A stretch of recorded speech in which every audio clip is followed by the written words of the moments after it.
CITIC Africa 2016, c'est le salon international des technologies de l'information et de la communication dédié à l'Afrique. Il est dans sa première édition.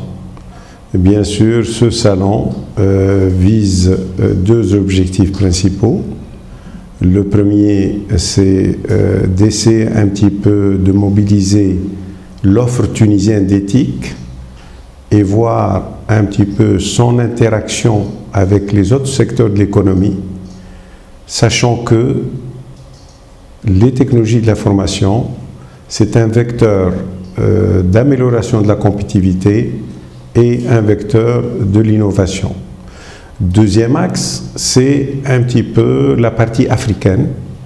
La Tunisie, actuellement, travaille avec l'Afrique depuis les années 90. Nous sommes demandeurs de coopération avec l'Afrique, surtout dans un secteur qui est en croissance exponentielle en Afrique et même qui bouge énormément en Tunisie.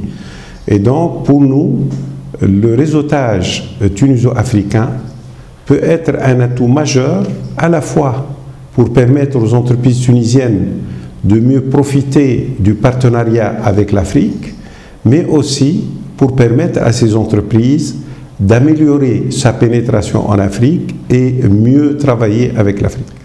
Écoutez, on est parti de trois idées principales. La première idée, c'était justement à la fois l'importance du secteur d'éthique en Tunisie et dans le monde, son rôle majeur dans les autres secteurs de l'économie. Et là, évidemment, si vous prenez la Tunisie, on est déjà dans une croissance importante de ce secteur qui contribue à 7% de notre PIB. Il crée 80 000 emplois et il y a 40 000 jeunes qui sont en formation dans ce secteur.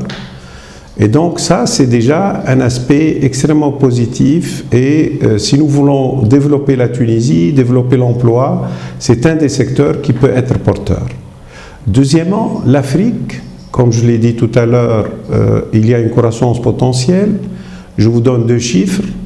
En 2014, la croissance des investissements dans les télécoms en Afrique a été de 50%. Et si je prends l'année 2015, les technologies de l'information dans leur ensemble ont fait une croissance en Afrique de 30%. Donc ça, c'est un petit peu déjà une des motivations majeures pour nous de nous orienter vers ce secteur porteur qui est en même temps, comme je vous l'ai dit, d'amélioration de compétitivité et d'innovation.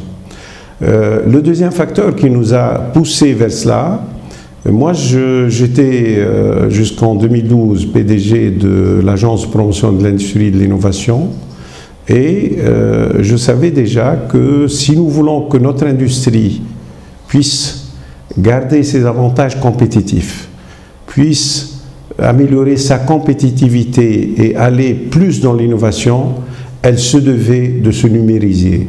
Et donc, nous avons dit, c'est une occasion de créer une plateforme et d'alerter le secteur industriel pour qu'il y ait un matching entre l'industrie et les secteurs technologie. D'ailleurs, sur le plan pratique, nous avons non seulement créé un partenariat public-privé avec l'API, mais en plus, nous avons mis un centre d'appel qui va appeler, il est en train d'appeler actuellement, les 2300 entreprises industrielles qui ont plus de 50 emplois pour les inciter à venir visiter ce salon et voir l'offre d'éthique en Tunisie. Troisièmement, l'Afrique. Actuellement, il y a beaucoup de missions pour aller en Afrique. Vous savez que ça coûte cher. Vous savez qu'une mission, il faut un suivi. Et donc, on a dit, créer une plateforme, ça peut être intéressant à trois niveaux. Pour les entreprises qui travaillent déjà depuis les années 90 en Afrique, c'est une façon de pérenniser leurs relations et de mieux asseoir leur notoriété en Afrique.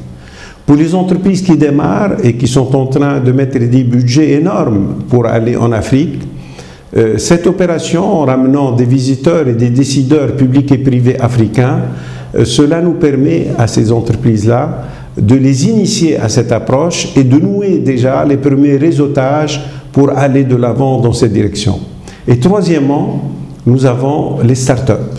Les start-up, comme vous le savez, c'est l'avenir de l'économie mondiale. Et en Tunisie, nous avons une politique active d'aider et d'accompagner les start-up. Et donc, pour nous, le réseautage start-up tunisienne, start-up africaine peut être prometteur pour l'avenir.